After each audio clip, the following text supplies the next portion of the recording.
नमस्कार, आप देख रहे हैं पुलिस महानगर। तो आइए शुरुआत करते हैं आज की कुछ खास खबरों से।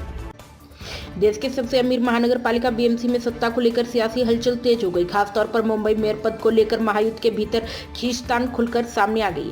बीजेपी और एकनाथ शिंदे के नेतृत्व वाली शिवसेना दोनों ही इस अहम पद पर अपना दावा ठोक रही है।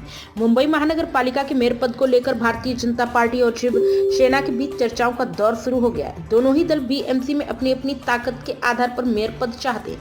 यह लड़ाई इसलिए भी अहम मानी जा रही है क्योंकि बीएमसी का बजट कई राज्यों से बड़ा है। इस सियासी खींचतान से शिवसेना के पूर्व सांसद राहुल सेवाले ने कल देर रात दिल्ली में बीजेपी नेताओं के साथ बीएमसी को लेकर चर्चा की। उनका अमित साटम के साथ संक्षिप्त बैठक हुई जिसे काफी अहम माना जा रहा है कि इस बैठक में मेयर पद और वैधानिक समितियों के बंटवारे पर बातचीत हुई।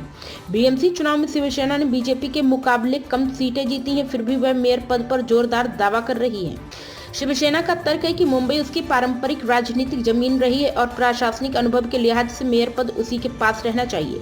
दूसरी ओर बीजेपी इस बार मुंबई में अपना मेयर बनाकर नया इतिहास रचने की तैयारी में है। पार्टी का कहना है कि उसे सबसे ज्यादा सीटें मिली, इसलिए मेयर पद पर पहला हक उसका बनता है।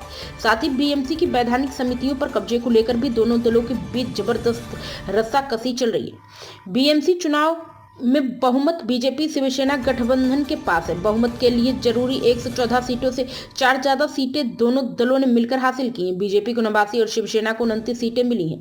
ऐसे में सवाल यही है कि मेयर की कुर्सी आखिर किसके हिस्से में आएगी। अब तक की खबरों में बस इतना ही। ऐसे ही खबरों के लिए बने रहें हमारे साथ। तब तक के लिए नमस्कार।